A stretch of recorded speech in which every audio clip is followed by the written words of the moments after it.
Well, good morning. If we haven't met, my name is Jason. I'm the pastor here at Faith Discovery Church. Thank you so much for spending a little bit of your Sunday morning, your weekend with us. I know there was more than a few women at Joy and Mai's house on Friday. I hope you guys all had a good time, enjoyed the potatoes, and I heard especially that the ice cream bar was a hit.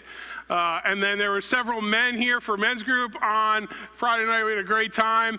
And so I know several of you made multiple commitments to being at church this weekend. Thank you for that. Church is better when we're together. And so we're glad that you're here. If you're new with us, I'd love to meet you before you leave today. I'd love to get to know your name, find out how you heard about our church, and see if there's anything that I can do or we can do as a church to serve you. And if you're joining us online this morning, you are such an important part of our community. We appreciate you. Encourage you to chat with each other as we go through this service. This year during Advent, as we've talked about the last couple of weeks, and as you can see on the Advent banners, my messages have been focused on a messianic prophecy that's found in the book of Isaiah in the Old Testament in chapter 9. It's verses 6 and 7, and you can follow along on the screen if you want, but you could also use the Bible that's in your pew. I don't know what page it is. I could have looked that up, but I just thought of it right now. Or you could use your phone. I know most of us use our phone now as a Bible. The one thing we don't use our phone as is a phone. PJ and Doc were talking this morning, and they were both dressed better than me, which is not unusual for the two of them. And I was like, I need to take a picture. Where's my camera? Oh wait, where's my phone? I thought of it as a camera before I thought of it as a phone. But you can use your phone as a Bible also. Starting in verse 6, it says, "For unto us," we just sang this, "a child is born. To us a son is given, and the government will be on his shoulders. And he will be called Wonderful Counselor, Mighty God, Everlasting Father, Prince of Peace. Of the greatness of his government and peace there will be no end. He will reign on David's throne and over his kingdom, establishing it and upholding it with justice and righteousness from that time on and forever. The zeal of the Lord Almighty will accomplish this." For the time of Isaiah and for us today, the idea of a mighty God, an all-powerful God, is a welcome one. This prophecy in Isaiah occurs during a time of deep uncertainty for Israel. The northern kingdom, as we've talked about, had faced threats from the Assyrian Empire.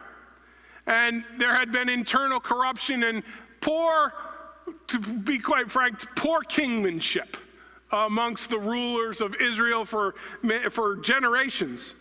And so Isaiah's message, it comes with the idea of hope behind it, that there would be a king who would bring justice, that would bring peace, that would restore Israel to its rightful place in what was understood as God's plan for all of humanity and all the world.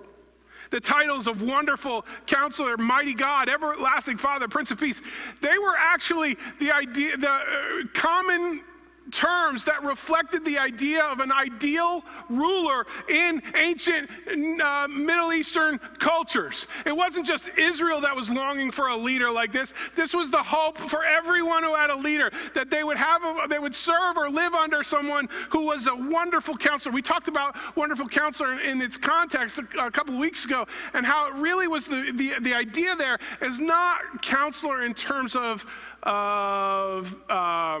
psychology or in terms of law or attorney. It was the idea of a incredible administrator of the government, and that there would be no problems in bureaucracy. There was someone who would make everyone's life better in their country. The idea, we'll talk today about a mighty God, and next week we'll look at Everlasting Father. Last week we talked about the Prince of Peace.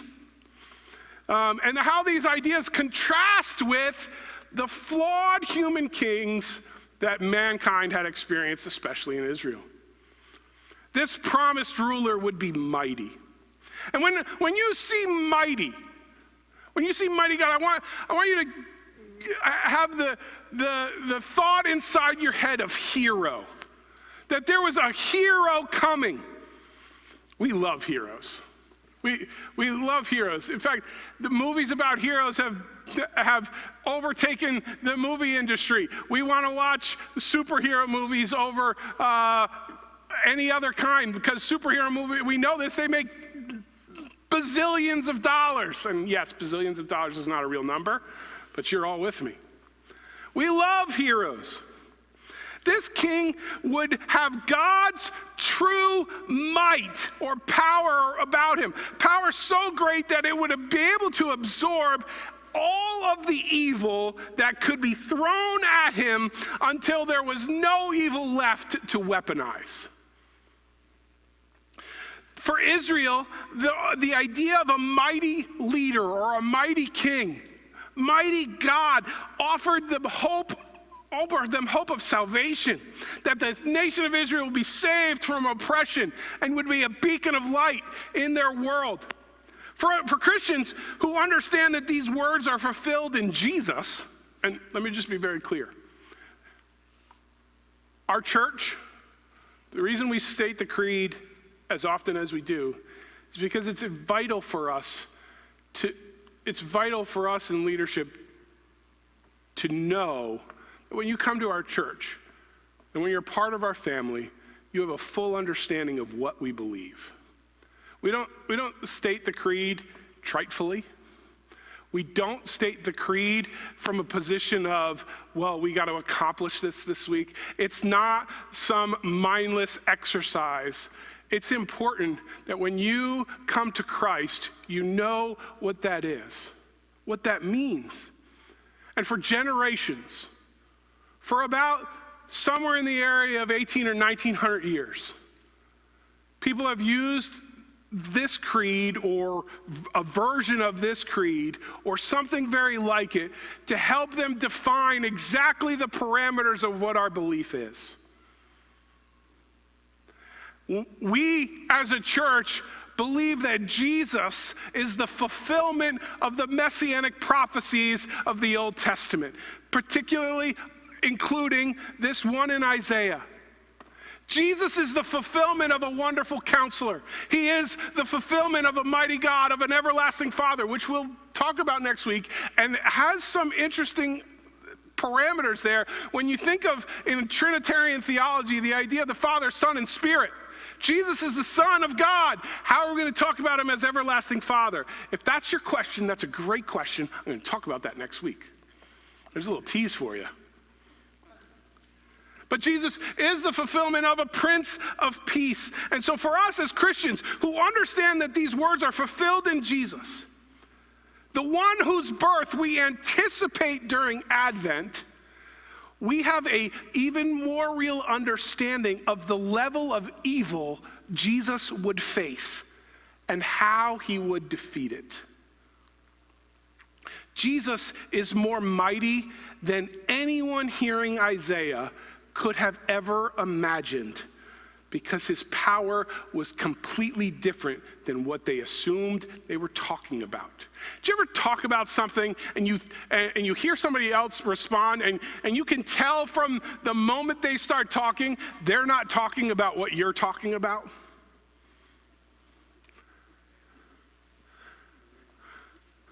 Joy is a common one at our house, because this time of year, people talk about joy, and we celebrate joy.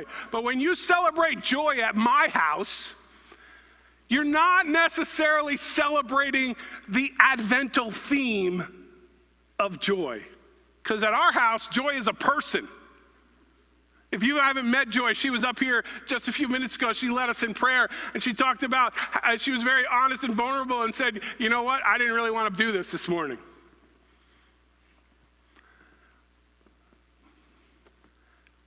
Yeah, sometimes we talk to people and we can tell they don't know what they're talking about. Or at least they're not talking about what I think they're talking about. Isaiah talks about a mighty God, but he had no idea the real power he was prophesying about.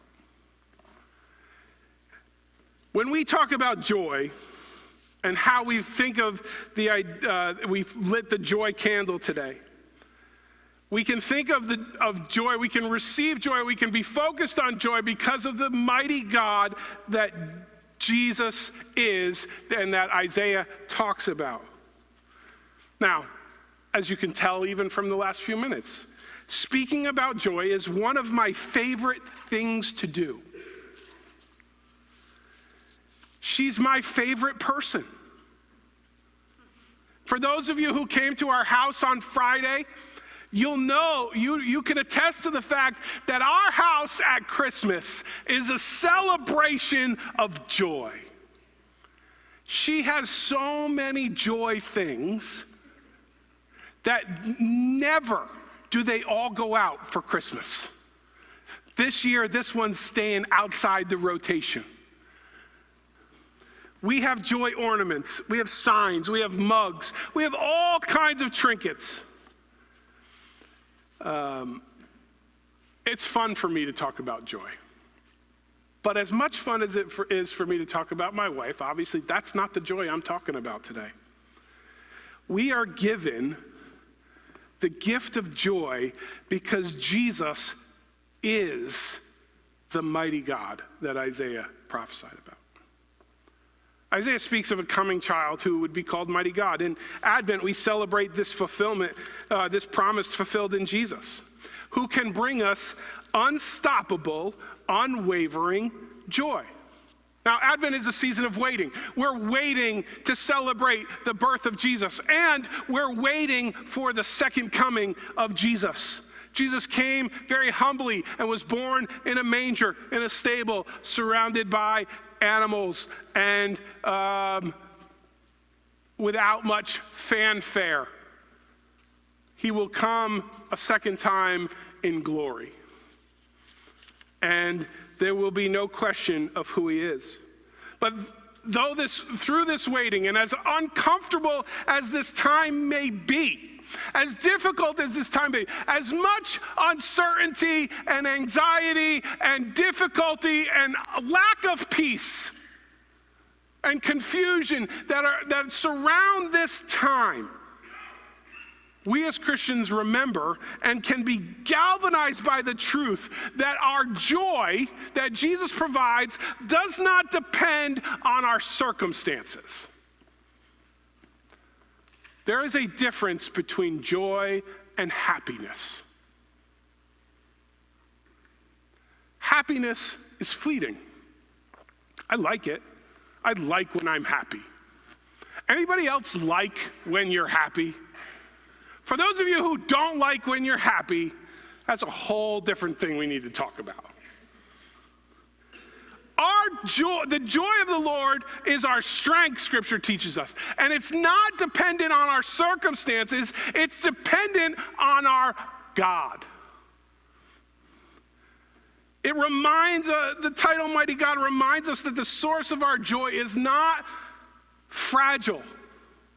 It's not fleeting.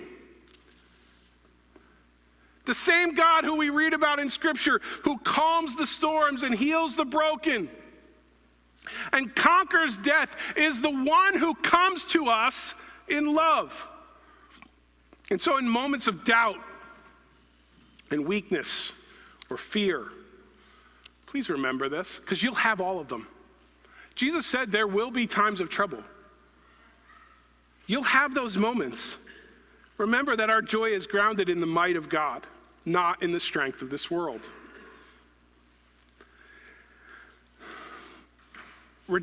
This Advent, I encourage you to rejoice in the certainty that God's power sustains his promises.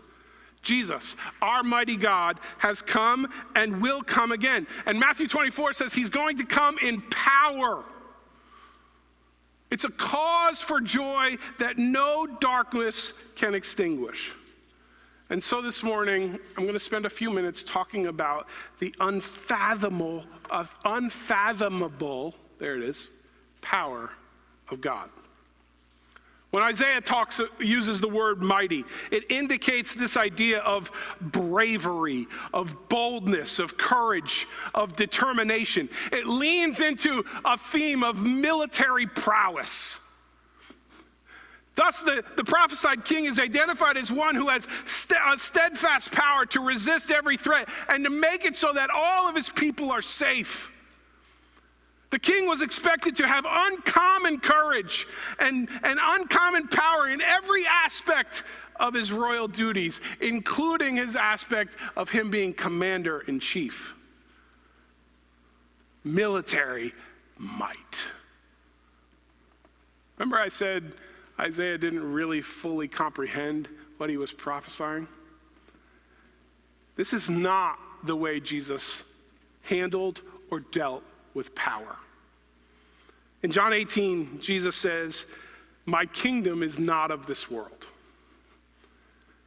What he was stating there is that his power is not grounded in the usual authority of empires. Jesus' power is not an authority that came out from the end of a weapon or in coercive or violent ways. Jesus' kingdom, his claim to authority is divine, and it's rooted in and derived from the will of the Father, whose intention for the world was not like any known world power or empire. Jesus' power is different. Jesus exercised, and I use that in the past tense, because when we look at the Gospels and the life of Jesus, that happened in the past. But it's not simply a past tense thing. Jesus exercised and exercises, because it's happening right now, a counterintuitive power that refuses the coercive, exploitive power of the world, and instead he enacts an abundant power that makes life possible. The might of Jesus is supernatural. It's not based on the usual ideas of power. And so let's look at a couple of examples of Jesus displaying his supernatural power. The first I want to read to you is from Mark chapter 1, verses 21, starting in verse 21. It says, "They went to Capernaum, and when the Sabbath came, Jesus went into the synagogue and began to preach. The people were amazed at his teaching because he taught them as one who had authority, not as the teachers of the law," which is an interesting comparison. The people didn't see their teachers, as having an authority to teach the scriptures. But the Jewish culture was very, very steeped in tradition of learning. It was important that they passed on the teachings and the culture. And so these people would have sat under these teachers of the law for most of their life.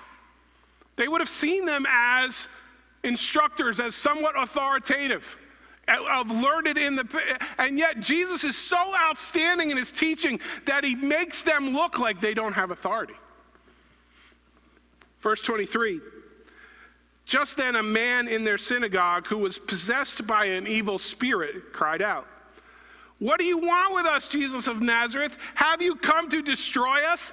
I know who you are, the Holy One of God.' 'Be quiet,' Jesus said sternly. 'Come out of him.' And the impure spirit shook the man violently and came out of him with a shriek. And the people were all so amazed, and they asked each other, 'Who is this?' A new teaching with authority. He even gives orders to impure spirits, and they obey him. And news about him spread quickly over the whole region of Galilee." A couple things I want to point out and I want you to notice here. First, the unclean spirit, the impure spirit, recognizes who Jesus is. This account is right at the beginning of the book of Mark. The unclean spirit is the first, and I'm going to use the word being that Mark tells us calls out the divinity of Jesus.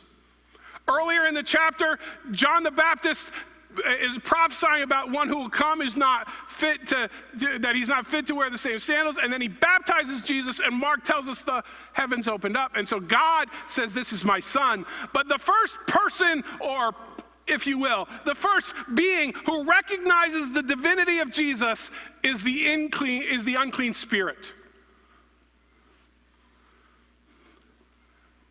People didn't notice it. They noticed he was one who had remarkable authority, but it's the unclean spirit who says, oh, we got problems. Jesus, who obviously, as it says multiple times, has been one speaking with authority, speaks to the spirit and tells the spirit to be quiet and to come out of the man. And what happens? The spirit obeys.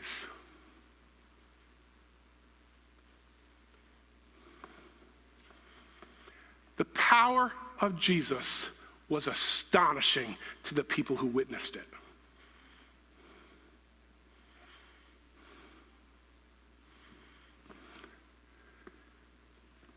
The spirit didn't want to come out of the man. The spirit wanted to occupy his host. It was parasitic in nature. But the spirit is helpless before the lordly command of Jesus. The spirit was leading the man to death. And Jesus speaks words of life over the man that make it possible for the man to experience life again. Jesus' power here isn't militaristic. And it does something that the military powers of the day, the Romans couldn't do this. The Romans couldn't restore life. And the Romans were the power of the day. In Isaiah's day, the Assyrians are going to invade and capture the northern kingdoms of the northern tribes of Israel. They were the military power of the day. They were unbeatable. But they couldn't offer life. Jesus has the power to offer life. It's unfathomable.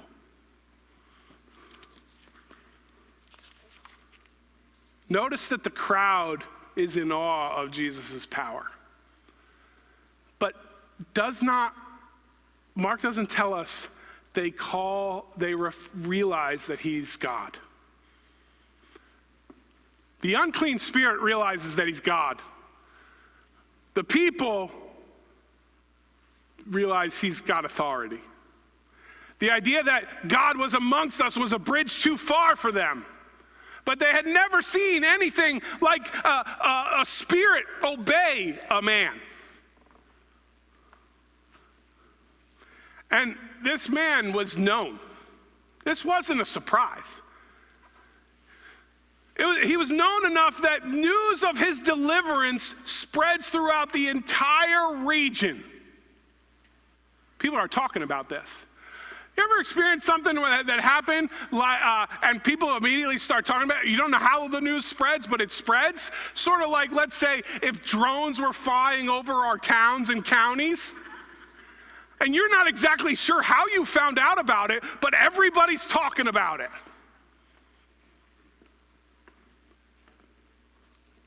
When something outside the ordinary happens, news travels fast. This was outside the ordinary. Jesus spoke and the demons listened. He has unworldly, otherworldly, supernatural power to bring life. But it wasn't just spirits. Let's now go to Mark chapter 4. starting at verse 35. That day, when evening came, Jesus said to his disciples, "Let's go over to the other side," and he's talking about a lake. Leaving the crowd behind, they took him along, just as he was, in the boat. There were also other boats with him, and a furious squall came up, and the waves broke over the boat, so it was nearly swamped. Jesus was in the stern, sleeping on a cushion.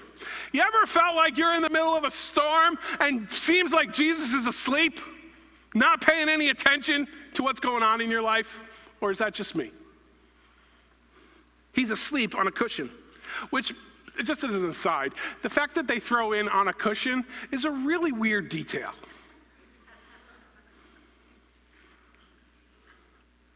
But it tells you Jesus was not concerned. He was comfortable. The disciples woke him and said, "Teacher, don't you care if we drowned?" He got up, he rebuked the wind, and said to the waves, "Quiet, be still." And the wind died down, and it was completely calm. And he said to his disciples, What are you afraid of? Why are you so afraid? Do you still have no faith? They were terrified, and they asked each other, "Who is this? Even the wind and the waves obey him." Notice, it's different words, but Jesus offers the same command to the storm as he offers to the unclean spirit. In essence, he says, "Shut up. Be quiet. You're no longer needed here."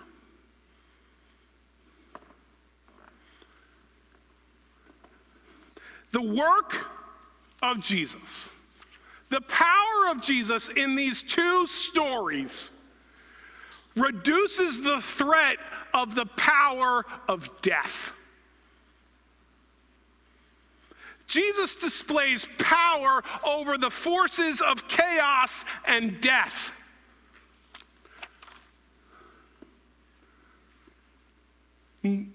Nothing like this has ever been seen. When Isaiah talks about a mighty God, he has no idea of just how powerful Jesus is going to be. The storm and the unclean spirit are threats, which ultimately would lead to death. Jesus reduces each of these threats to a meek, shrieking, silent creature that submits to his authority.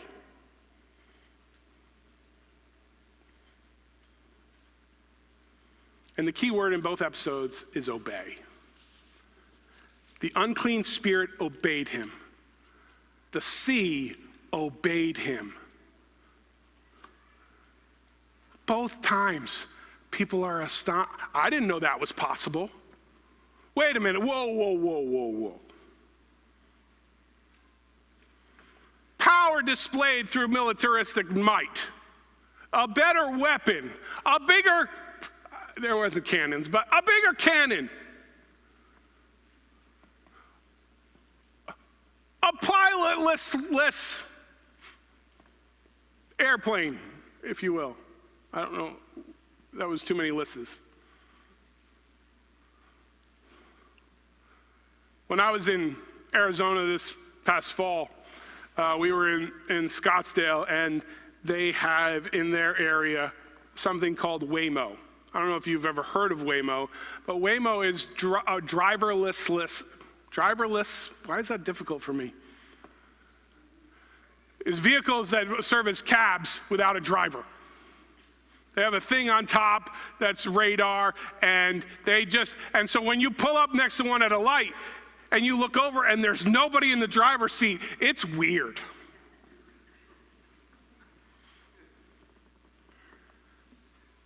I didn't know that was possible. I'm not sure I'm comfortable with this. I don't trust that. The world is different now. I didn't know he could speak to the storm and it would listen. That's a power that's beyond anything I could understand or fathom.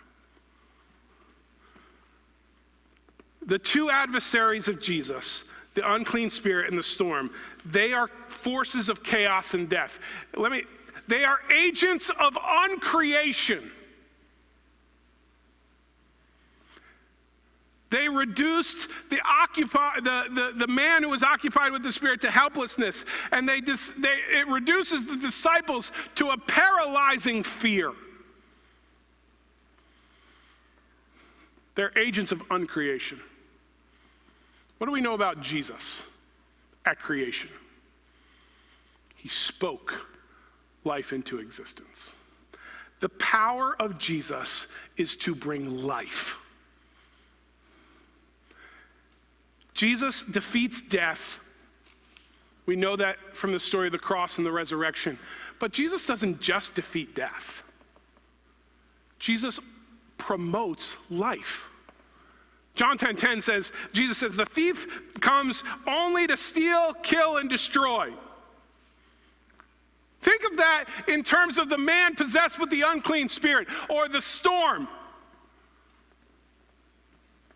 The thief comes to steal, but not just to steal, also to kill you. But that's not enough. You would think that's enough. But his game plan is not just to steal from you and kill and destroy your life and take your life. It's to destroy everything you've ever been part of your existence. That's what the enemy wants to do. That's an agent of uncreation. Jesus says, I have come that they may have life and have it to the full. No worldly power can give life. Into the abyss of hopelessness, into the idea of, here's a phrase, some of us have said it to each other today, it is what it is. Into the lie that there's nothing that can be done for our situation to be better. Jesus has the power to deny death and bring life.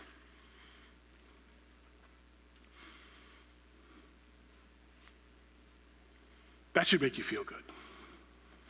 But it doesn't stop there. Jesus wants to share that power with us. Jesus emboldens his disciples to join in the work of creation. In John 14, it says, believe me when I say that I am in the Father and the Father is in me. This is Jesus talking. Or at least believe the evidence of the works himself. You want to understand that I'm working with the power of the Father? Look at what I've done. That's what Jesus is saying. The spirits obey me. Nature obeys me. Very truly, I tell you, whoever believes in me will do the works I have been doing. And then Jesus says, and they, us, will do even greater things than these, because I'm going to the Father. And I will do whatever you ask in my name, so that the Father may be glorified through in the Son. Jesus has unfathomable power, and he wants to share it through you.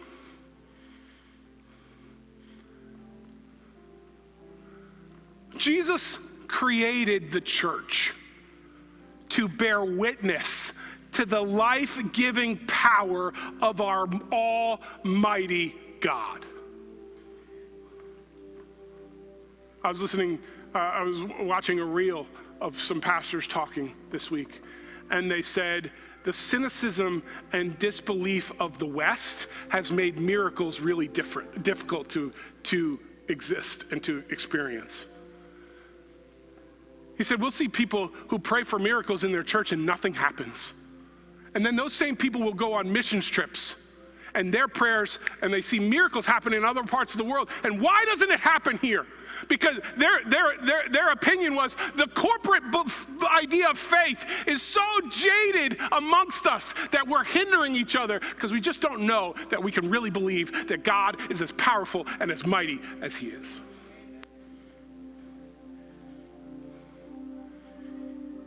The world had seen power, and they thought it was all powerful until Jesus defeated death, and something that was impossible became possible.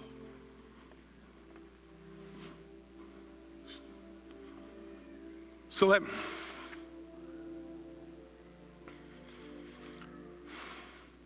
me tell you how I've seen this played out in my life this week. And we don't have a lot of time. And I don't share this story because I want it to be a topic of conversation. But this is a very theoretical message about the power of God being worked through us. But sometimes we pray and we don't see the answers.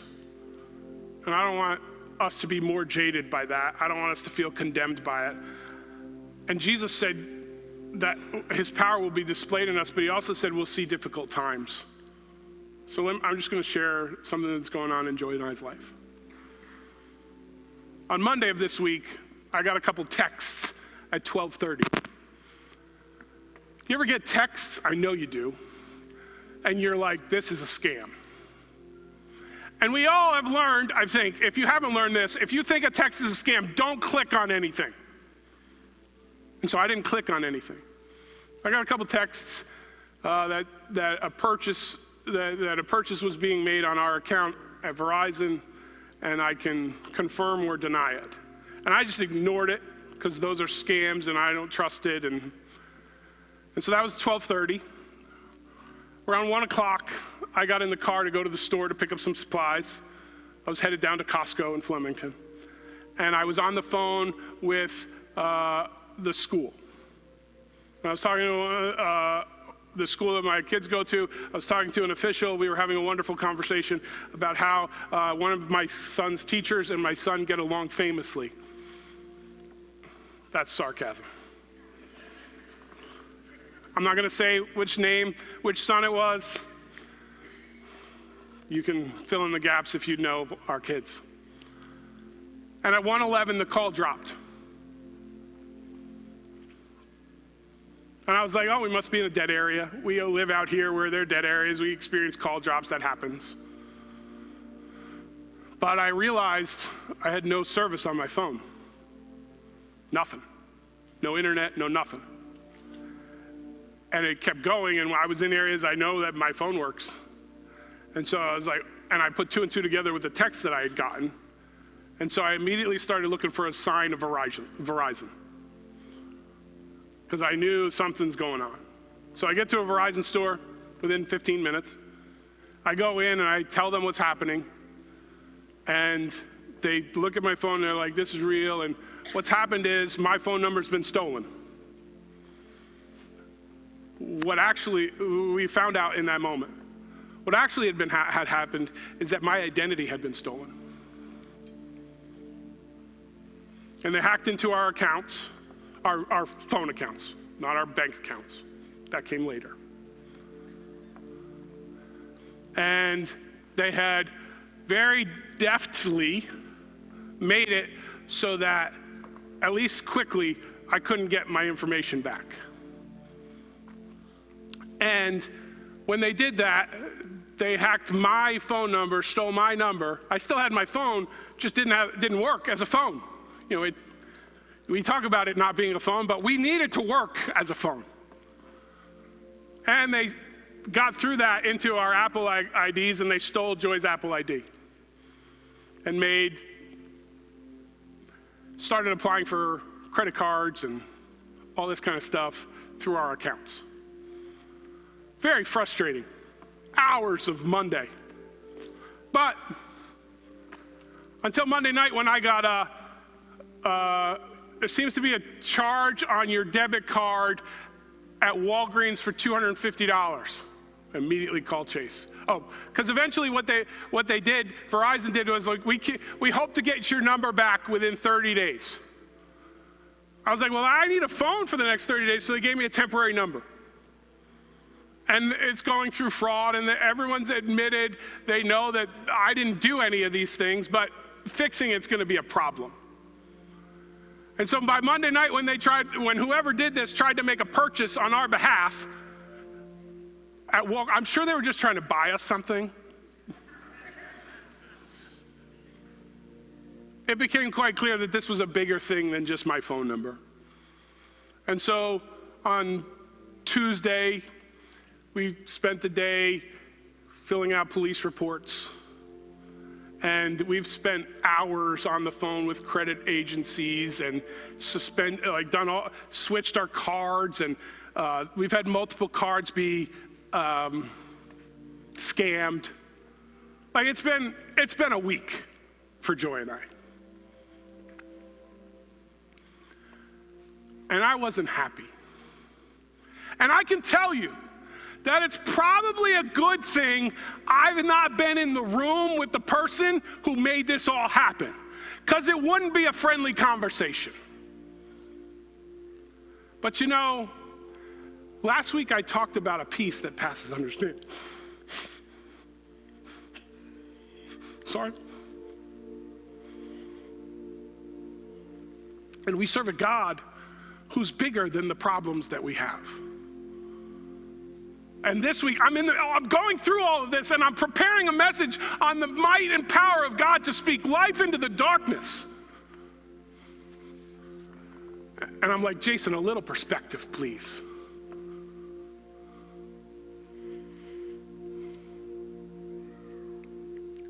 It's been a frustrating week.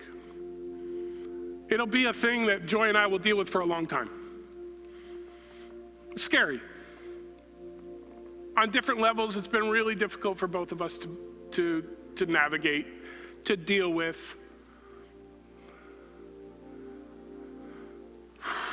But at the same time,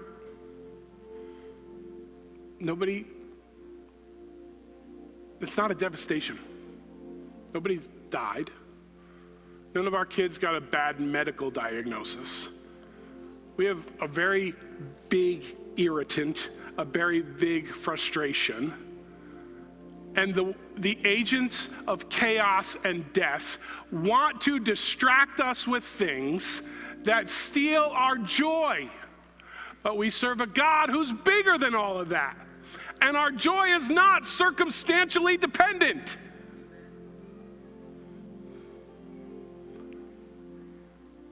My God is mighty. He's powerful. When the fraud agent says, this is bad. When the police officer says, this is going to be a thing for you for a long, long time, and there's nothing we can do about it. When the doctor says, it is what it is. When the voice inside your head wakes you up at 3 a.m. and says, there's no hope for you in whatever situation you're dealing with. That's a lie. We serve a God who is mighty, who speaks life into the death and the chaotic. And there's nothing that you can navigate that God isn't more powerful than. There's nothing that you can navigate that God's surprised by or intimidated by. And when Jesus speaks to the unclean spirit of the storm, they have to shut up. And he said, I want that power in you. So yeah, it's been a week. And we're learning to navigate to make sure that we'll practice what I preach.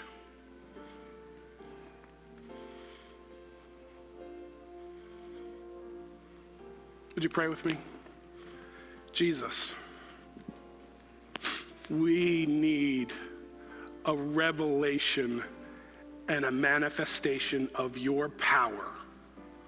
I pray against our own calloused ideas that it's not possible and that it is what it is. Lord, we're asking for miracles to take place in our church.